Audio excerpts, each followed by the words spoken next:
Good evening. और आज date है 4/1/2023। जो आज मणिकांत सर का लेक्चर 9 हुआ है। जो आज देखते हैं क्या क्या पढ़ाए हैं सर और हम रिवीजन करते हैं। और वैसे तो स्टार्टिंग में सर उपनिवेश बताए थे। जो उपनिवेश के बारे में जो बता रहे थे कि कोई मतलब दूसरा देश से किसी दूसरा किसी कोई दूसरा राज्य या कोई दूसरा देश जो अब किसी दूसरे राज्य पे जाके अगर अपना बिजनेस करता है तो उसमें क्या बदलाव आता है, वो अपने अपने तरीका से क्या बदलाव करता है, उसे हम उपनिवेशवाद कहते हैं। उपनिवेशवाद में एक बताया था सर वाणिज्य चरण। जो वाणिज्य चरण 1757 से लेकर 1813 तक बीच चला। जो इसका उसका उपनिवेशवाद का उद्देश्य है कि अधिकतम रूप में राजस्व अधिकतम रूप में राजस्व संग्रह करना, ताकि उसके एक बड़े भाग को बेचकर व्यापार करना। मतलब यहाँ पे बताया गया है कि टैक्स को मतलब जमा करना, फिर उसी को वही टैक्स से अपना बिजनेस में बढ़ावा करना, या फिर अपना अपना अपना बिजनेस में अपना अपना व्यापार में आप बढ़ोतरी करना।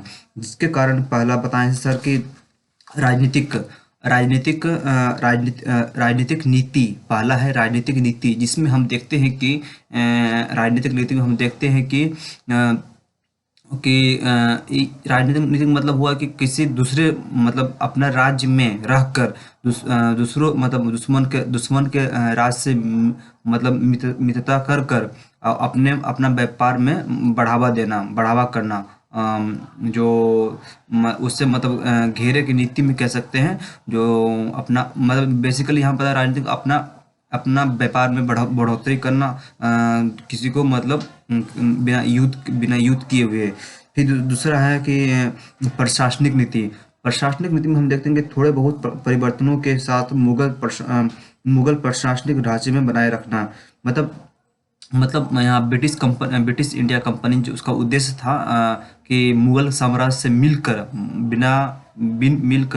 अपना व्यापार करना और अपना ढांचे को बनाए रखना, अपना अपना नीति लगाना, लेकिन मुगल साम्राज्य के जो ढांचे होंगे उसमें वो कायम रहेगा। फिर हम देखते हैं आर्थिक नीति। आर्थिक नीति में बंगाल के कारीगरों पर नियंत्रण स्थापित करना तथा भारत के धन की निकासी। मतलब यहाँ पर बताया गया कि ब्रिटिश इंडिया कंपनी जो था वो बंगाल के नवाबों पर वो क्या कर रहा था, कब्जा मतलब उस पे दबाव डालना, उस पे नियंत्रण अपना अपना अपना ऑर्डर चलाना और अपना नियंत्रण करना स्थापित करना तथा भारत के धन और साथ साथ में भारत का धन अपना टैक्स मतलब जमा करके और उससे बिजनेस में बढ़ोतरी करना। उसके बाद हम सांस्कृतिक नीति में हम देखते हैं कि पारस्यवाद, भारतीय अतीत एवं संस्कृति अध्ययन में रुचि लाना। मतलब यहाँ इंडिया में रहकर इंडिया के लोगों को क्या मतलब क्या चीज़ में विश्वास करते हैं उसमें इंटरेस्ट रखना। साथ साथ में हम देखते हैं कि उसी के अनुसार ब्रिटिश इंडिया कंपनी उसी के अनुसार ब्रिटिश इंडिया कंपनी ने अपना सांस्कृतिक बनाए रखा, क्योंकि उसका बिजनेस में कोई बदलाव ना हो, दखल अंदाजी ना हो, इसलिए वह भारतीय संस्कृति में रुचि रखा। साथ में है कि सामाजिक नीति, परंपरागत सामाजिक ढांचे को बनाए रखना। जो समाज की नीति, समाज क्या जो ब्रिटिश इंडिया कंपनी के समय उस समय जो समाज था, उस समय जो मुगल साम्राज्य था, जो वही मतलब सामाजिक व्यवस्था कायम रखेगा। उसके विरुद्ध कोई मतलब उस कंपनी के विरुद्ध कोई मतलब विरोध ना करे, जिसके कारण वो सामाजिक ढांचे बनाए रखा है। तो हम सर ये सब बताए हैं। और साथ साथ में बता रहे थे सर कि गवर्नर और गवर्नर जनरल में ये दोनों फर्क होता है। हम देखते हैं जो गवर्नर और गवर्नर जनरल में क्या फर्क होता है, और एवं संधि। ये जो हुआ था गवर्नर जनरल और एवं संधि, ये तीन चीज होता है, जिसमें ये रॉबर्ट क्लाइव और बेलेस्ट कार्टियर और ये सब क्या था, ये तीनों था जनरल था। फिर से एक बार बताते हैं कि रॉबर्ट क्लाइव, बेलेट्स और कार्टियर ये तीनों था, मतलब ये था तीनों था कि ये मतलब एक जनरल था, ब्रिटिश इंडिया कंपनी का जनरल था। और फिर ये रॉबर्ट क्लाइव के शासन में कोई युद्ध नहीं हुआ था। जो उसका उसका शासन मतलब जनरल इंडिया में रहा था वो 1765 से लेकर 1767, मतलब ये 2 साल रहा है यहाँ। ना कोई इसके शासन में ना कोई युद्ध हुआ, ना कोई संधि हुआ। ठीक है। बिलेट्स जो गवर्नर था, वो उसके में उसके उसके युद्ध उसके मतलब उसके समय में उसके शासन में उसके शासन काल में 1769 से लेकर मतलब एक ही साल लगभग चला था। ये प्रथम आंग्ल मैसूर युद्ध चला था। जो इसका प्रथम आंग्ल मैसूर युद्ध, जो युद्ध हुआ था, और उसमें जो युद्ध के बाद जो एक संधि हुआ था, जो मद्रास के संधि हुआ था 1769 में, उसी समय हुआ था। फिर ये जो बैलेंस के संधि में क्या हुआ था, ये हैदर अली जो था वो जीत गया था उस बेलेट्स के शासन में, जिसके कारण वह सम्मानजनक जीत था हैदर अली के लिए। तो काफ़ी अच्छा था। फिर कार्टियर काल में भी कोई संधि नहीं हुआ था, मतलब ना कोई युद्ध हुआ था ना कोई संधि हुआ था। ठीक है। अब देखते हैं गवर्नर जनरल। उसके बाद क्या हुआ, गवर्नर ये भी वॉरेन हेस्टिंग जो था वो 1772 से लेकर 1785 के बीच ये अपना मतलब ये शासन किया। गवर्नर जनरल मतलब पोस्ट पे रहा, पद पे रहा। जो प्रथम आंग्ल मराठा युद्ध, इसके वॉरेन हेस्टिंग के समय में जो प्रथम आंग्ल मराठा युद्ध हुआ था, जो 1775 से लेकर 1782 की, मतलब ये 7 साल ये युद्ध चला था। फिर उसके बाद आंगल के प्रथम आंगल मराठा युद्ध के बाद जो संधि हुआ था, सूरत की संधि हुआ था, पुरंदर की संधि सूरत की संधि 1775 में हुआ था। पुरंदर की संधि 1776 में हुआ था। बड़गांव की संधि 1779 में हुआ था। और सलवाई की संधि हुआ था 1782 ईस्वी में। फिर उसी गवर्नर जनरल वॉरेन हेस्टिंग के समय में भी द्वितीय आंग्ल मैसूर युद्ध हुआ, जो 1780 से लेकर 1784 के बीच चला। जो भी ये 4 साल चला उस द्वितीय आंग्ल मैसूर युद्ध, जिसमें मोंगलोर की संधि हुआ जो 1784 में, जिसमें जिसमें इसमें इस संधि में ना तो लेन देन कुछ हुआ, और कोई ना इसमें मतलब ये ना, जैसे युद्ध के समय होता है कि जो जीतता या हारता है, तो उसमें क्या होता है कि जो युद्ध में जो खर्चा हुआ है, युद्ध में जो नुकसान हुआ है, उसको भरपाई करने के लिए जो जीतता है जो हारने वाला को उसको देता है। तो इसमें ना कोई जीता ना कोई मतलब हारा, तो ये मतलब बराबर ही रहा है। ना लेना देना किसी एक दूसरे से नहीं हुआ।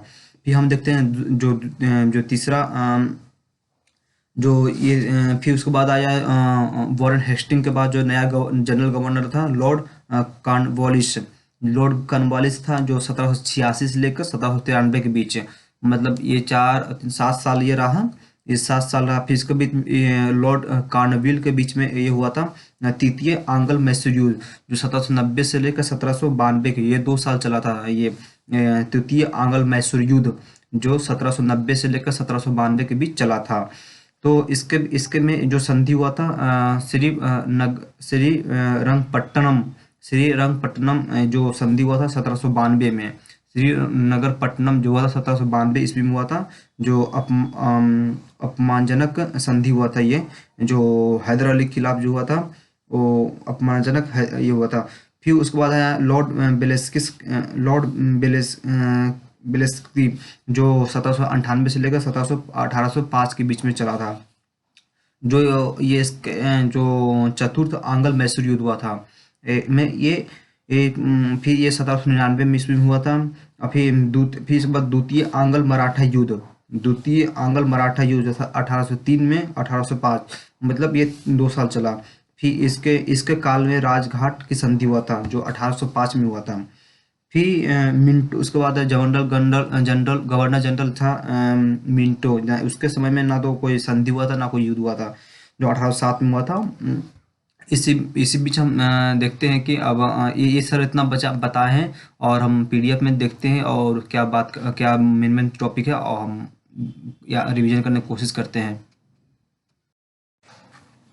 तो हम अब पीडीएफ में देखते हैं और समझने की कोशिश करते हैं क्या क्या पीडीएफ में लिखा हुआ है, और इसके अनुसार हम याद भी कर लेते हैं और रिवीजन भी कर लेते हैं, साथ साथ मेरा वीडियो भी बन जाएगा। तो हम देखते हैं। जो पहला था, सर बता रहे थे, मणिकांत सर बता रहे थे कि ये पहले होता है गवर्नर।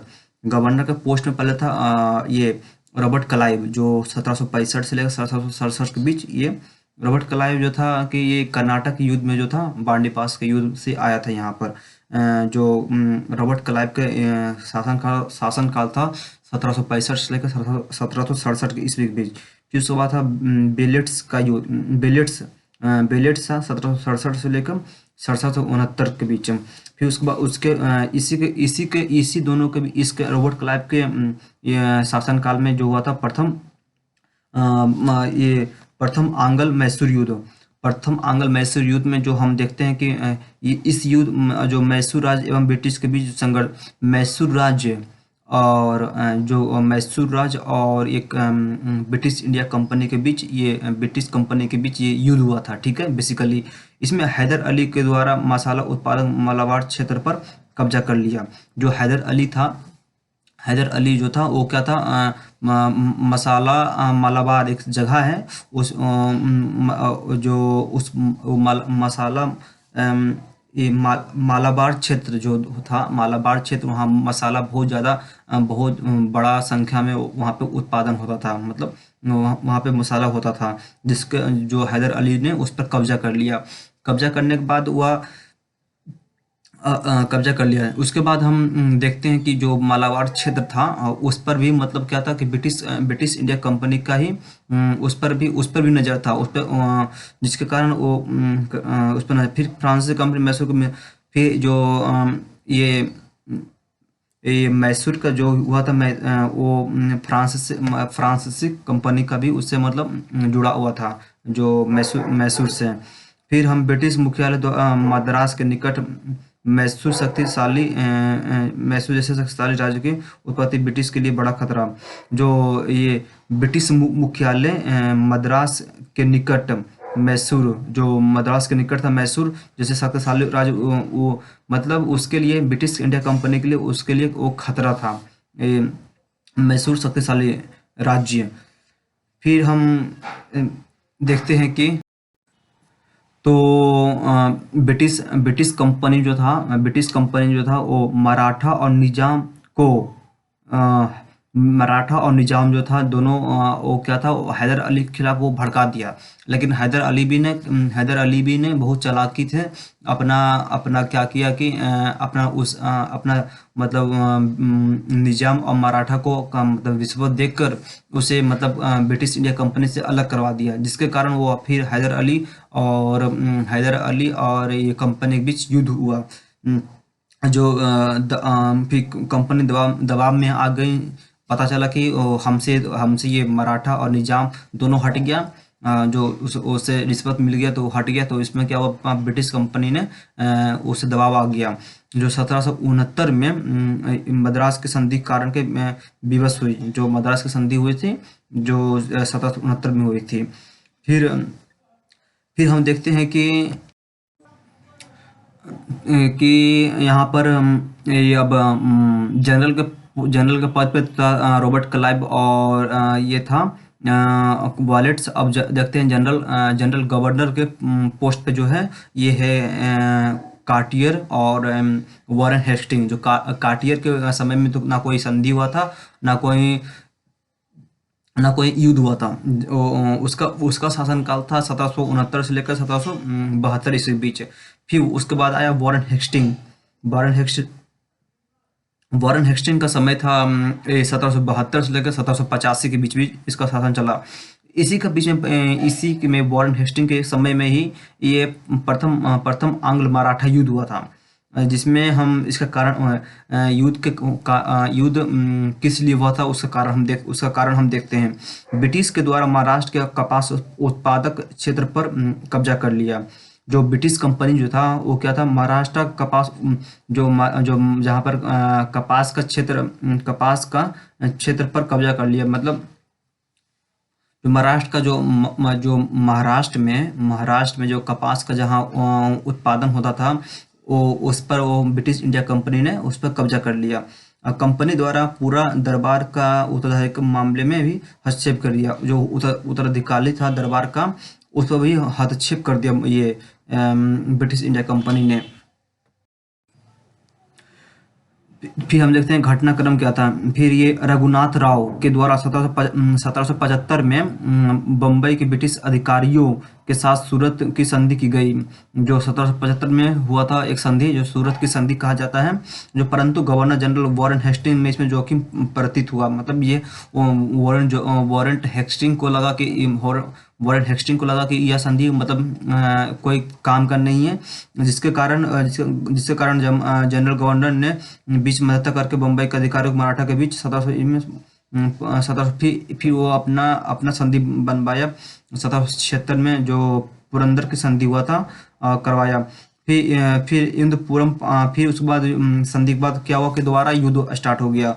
जैसा कि डर था कि मराठों ने मुंबई के अधिकारियों तेलगांव के युद्ध, फिर मराठों ने मुंबई के अधिकारियों मतलब जो ब्रिटिश इंडिया कंपनी था उसके अधिकारियों के साथ एक युद्ध हुआ था, जो तेलगांव का युद्ध था। पर पराजित कर उन्हें बड़गांव से संधि करने का मतलब वो बड़गांव की संधि में क्या ब्रिटिश इंडिया कंपनी हार गया, जिसमें एक संधि किया बड़गांव की संधि के विवश हुआ। फिर वॉरेन हेस्टिंग इस संधि को नहीं माना। मतलब हारने के बावजूद ये मतलब बड़गांव की संधि में वो क्या हुआ कि नहीं माना। मतलब फिर क्या हुआ कि इस युद्ध में मतलब वॉरेन हेस्टिंग ने यह मतलब युद्ध जारी रखा। फिर मराठा 1782 ईस्वी में कंपनी के साथ सालबाई के संधि करने को मजबूर कर दिया। मतलब युद्ध होते होते लगा कि अभी इससे तो हम जीत नहीं पाएंगे मराठा से, तो वो क्या किया 1782 में एक संधि कर दिया, जो सलबाई की संधि का नाम से जाना जाता है। जो 1782 में इस संधि में ब्रिटिश कंपनी को सालसेट और एलिफोर्डा द्वीप मिल गया। मतलब इस संधि में जो था ब्रिटिश इंडिया कंपनी को एलिफेटा द्वीप और सालसेट द्वीप मिल गया तथा मराठों के साथ कंपनी का 20 वर्षों का शांति काल आरंभ हुआ। मतलब इसके जो सालबाई की संधि में ही इससे मतलब दो द्वीप मिल गया, साथ साथ में 20 साल तक मतलब कोई लड़ाई युद्ध नहीं करेंगे। कंपनी का शांति का लाभ आरंभ हुआ। 20 साल मतलब युद्ध चला था, उसके बाद जो मतलब शांति से काम बिजनेस पर ध्यान रखा। फिर द्वितीय आंग्ल मैसूर युद्ध वॉरेन हेस्टिंग के समय हुआ था, जो 1780 से लेकर 1784 की ईस्वी बीच चला। जो 1779 ईस्वी में ब्रिटिश कंपनी ने फ्रांसीसी क्षेत्र माहे पर हमला कर दिया। जो माही एक क्षेत्र था उस जगह पर फ्रांसीसियों का कब्जा था। फिर वो जो ब्रिटिश इंडिया कंपनी था 1779 में उस पर हमला कर दिया।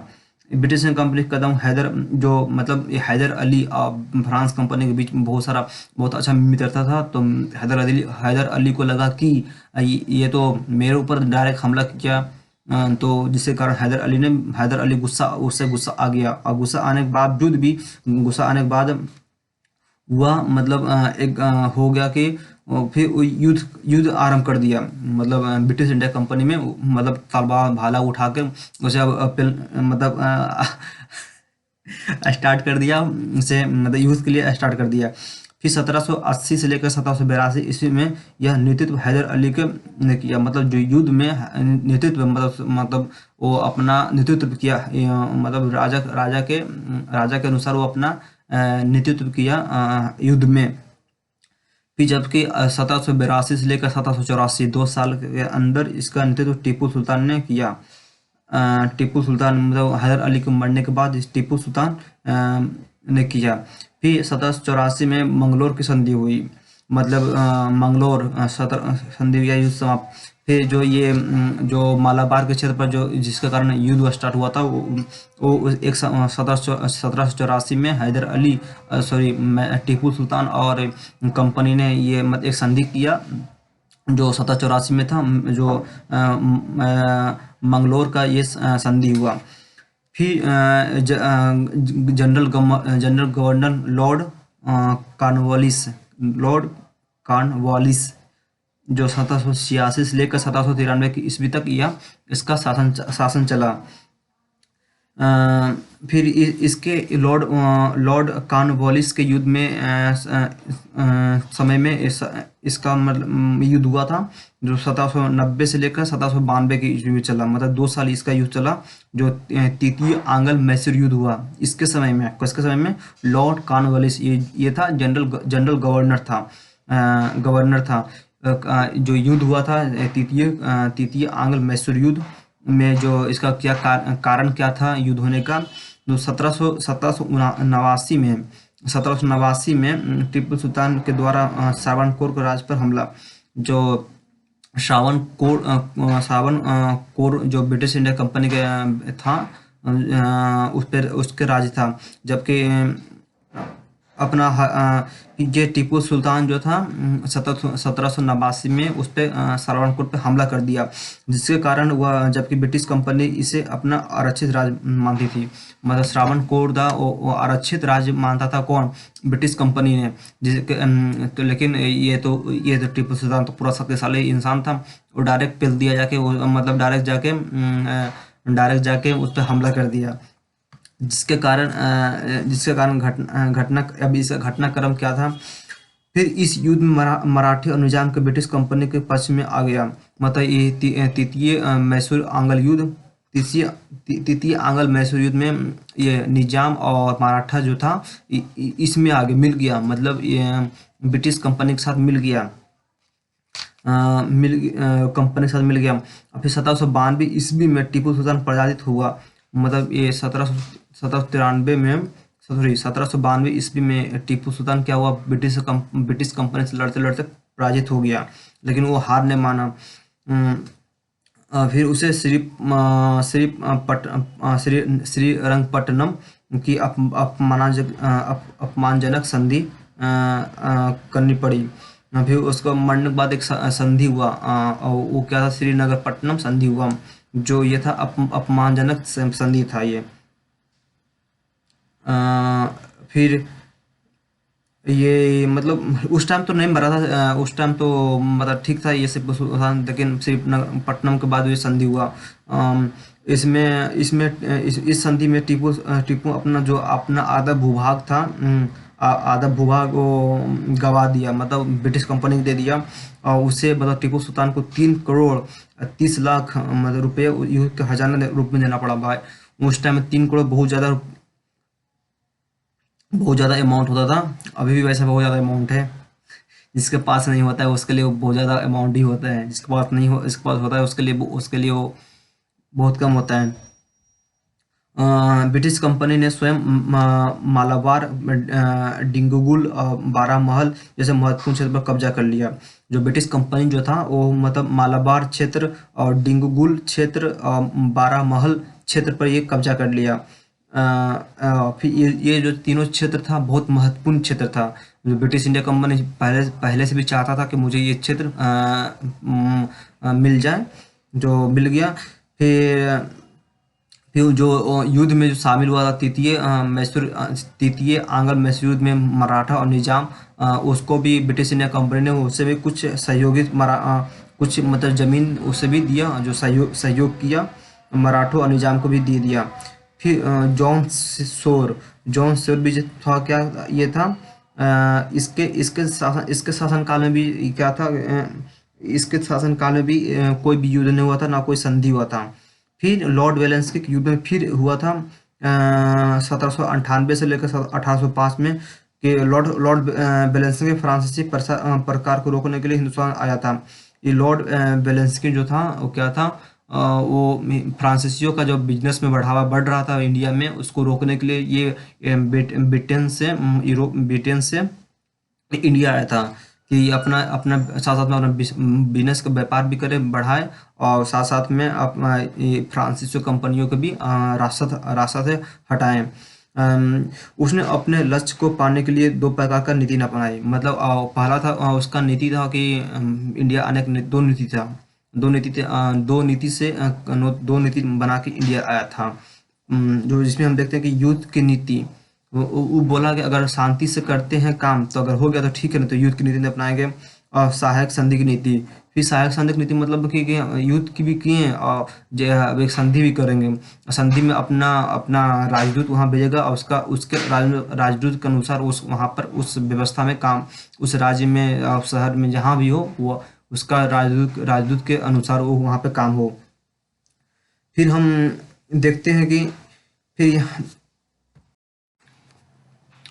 तो ये वॉरेन हेस्टिंग ये था लॉर्ड ब्लेस के जो पहला था युद्ध युद्ध की नीति में था। जो उसके बाद हुआ था चतुर्थ आंग्ल मैसूर युद्ध। मैसूर युद्ध, चतुर आंग्ल मैसूर युद्ध जो हुआ था 1799 में हुआ, 1799 ईस्वी में स्टार्ट हुआ था। टीपू सुल्तान की फ्रांसीसी कंपनी का निकटता, मतलब ये वेलेस्की को लगा कि ये टिप्पू सुल्तान और फ्रांसीसी कंपनी के बीच बहुत बहुत गहरा संबंध है और बहुत निकटता है। उससे मतलब वेलेस्की को लगता है, उससे वो चिढ़ता था, जिसके कारण वो चाहा कि उससे अलग किया जाए। तो वेलेस्की ने सबसे पहले उसे अपना निशाना बनाया, टीपू सुल्तान को ही अपना निशाना बनाया।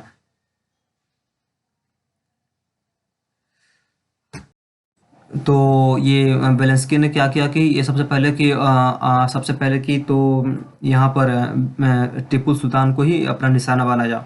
फिर 1793 ईस्वी में क्या किया कि उसके विरुद्ध टीपू सुल्तान के विरुद्ध वो मतलब मेजर स्टुअर्ट और आर्थर वेलेस्की को भेजा। मतलब ये आर्थर वेलेस्की जो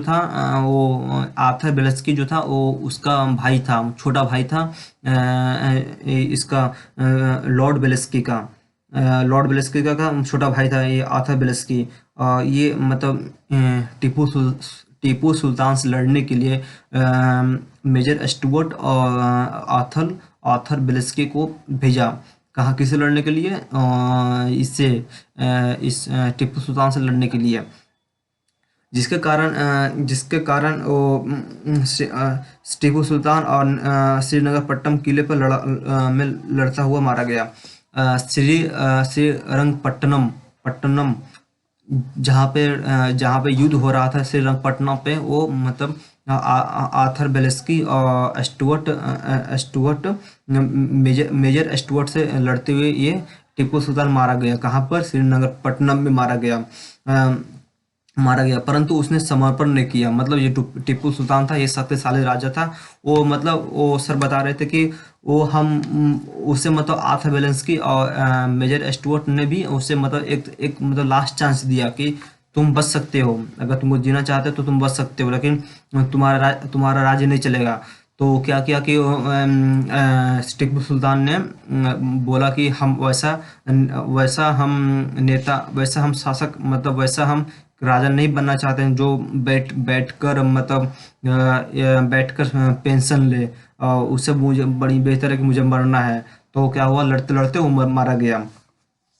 तो मरने के बाद वो फिर अब ब्रिटिश कंपनी ने टीपू सुल्तान के राज पर थोड़ा सा भूभाग निकालकर ओडियार वंश में, मतलब ब्रिटिश कंपनी जो था उससे मतलब टीपू सुल्तान के जो साम्राज्य से था वो अपना भूभाग निकाल दिया, मतलब कुछ जमीन लेकर उससे मतलब ओडियार वंश को दे दिया। एक राजकुमार देकर उसे गद्दी, मतलब वहाँ के ओडियार वंश के एक राजकुमार, ओडियार वंश का जो था एक वंश था, वो उसका एक राजकुमार पर गद्दी पे बैठा दिया, टिप्पू सुल्तान को गद्दी पे बैठा दिया, स्थापित कर दिया। शेष भूभाग को ब्रिटिश क्षेत्र पर मद्रास से मिलाकर मद्रास प्रेसिडेंसी का स्थापना किया। जो बाकी जमीन बचा हुआ था वो क्या था, मद्रास में मिला दिया। और फिर 1801 ईस्वी में मद्रास के प्रेसिडेंसी का स्थापना हुआ। फिर उसी के लॉर्ड बेलेंस्की के युद्ध में द्वितीय आंग्ल मराठा युद्ध भी हुआ।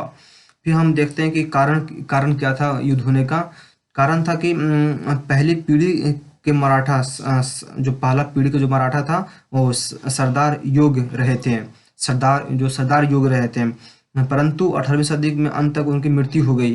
अब दूसरी पीढ़ी के नेता उतने योग्य और दूरदर्शी नहीं थे। जो दूसरी पीढ़ी का जो नेता था वो मतलब उतना मतलब एक्टिव नहीं था वो नेता में। तो इसलिए पेशवा बाजीराव द्वितीय और दौलतराव सिंधिया और यशवंत राव होलकर के बीच आपस में संघर्ष की प्रतिभा चल रही थी। इसके परिणाम स्वरूप यशवंत राव होलकर ने पेशवा बाजीराव द्वितीय को पराजित कर पूना में कब्जा कर लिया। अतः अब पेशवा ब्रिटिश कंपनी में चला गया। पेशवा जो था वो ब्रिटिश कंपनी में चला गया। यहाँ पर थोड़ा कुछ समझ नहीं आ रहा है लेकिन ट्राई करते हैं। फिर 31 दिसंबर 1802 को उसने लॉर्ड बेलेस्की के साथ बेसिल की संधि पर हस्ताक्षर किया। यहाँ ये सहायक संधि हुई। यह मराठा परिषद के अन्य सदस्यों के ने ब्रिटिश हस्तक्षेप के विरुद्ध प्रतिक्रिया दिखाई। तो यहाँ पर हम घटनाक्रम देखते हैं। घटनाक्रम में क्या होता है, ब्रिटिश के विरुद्ध सिंधिया एवं भोसले के मिलकर एक मोर्चा निकाला। सिंधिया सिंधिया के विरुद्ध और ब्रिटिश कंपनी के विरुद्ध सिंधिया और भोसले ने भोसले जो थे वो क्या एक मतलब मोर्चा निकाला। जबकि यशवंत राव होलकर ने एक पीढ़ी तक वो भी दो मतलब उसके विरुद्ध लड़ने के लिए वो भी मतलब अलग अलग एक मतलब मोर्चा था। वही गायकवाड़ निपक्ष रहा। दूसरी तरफ बेलेंस्की ने मराठों के विरुद्ध दो कमान बनाए। पहला था उत्तरी कमान, लड़ने के लिए दो कमान बनाया, उत्तरी कमान और दक्षिणी कमान। जो उत्तरी कमान के जो नेतृत्व कर रहे थे लॉर्ड लेक और दक्षिणी कमान के नेतृत्व कर रहे थे आर्थर बेलेस्की। 1803 में युद्ध आरंभ हो गया और 1805 तक चलता रहा।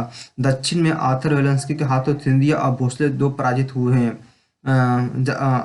ये सिंधिया बेलेंस्की के हाथों जो था वो कौन थे, ये सिंधिया और भोसले भी पराजित हुए। फिर 1803 में कंपनी ने भोसले के साथ देवगढ़ की संधि की और सिंधिया के साथ सुरजी ऑर्डनर गांव की संधि हुई। उधर उत्तर में लॉर्ड लेक ने सिंधिया की सेना को पराजित किया। 1803 में दिल्ली में और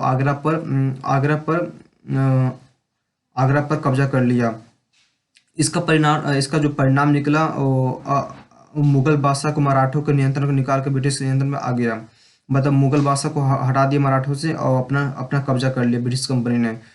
फिर हम देखते हैं कि फिर यशवंत और राव होलकर जो जाट सास के मिलकर भी वो मतलब अकेले युद्ध जारी रखा। अंत में खर्चीले युद्ध के तंग आकर आउट ऑफ डायरेक्ट्स के बेलेंस्की ने लंदन बुलाया और बेलेंस्की को जो था वो लंदन बुला लिया। जब लगा कि युद्ध मतलब नहीं रुक पा रहा है तो उससे बुला लिया। फिर तभी कैंसिल का एक काउंसिलिंग का एक वरिष्ठ सदस्य जॉर्ज वॉलो गवर्नर जनरल बना। 1805 में यशवंत राव होलकर के साथ राजपूत घाट का संधि कर लिया और उससे साथ द्वितीय अंग्ल मराठा युद्ध भी समाप्त हो गया 1805 में।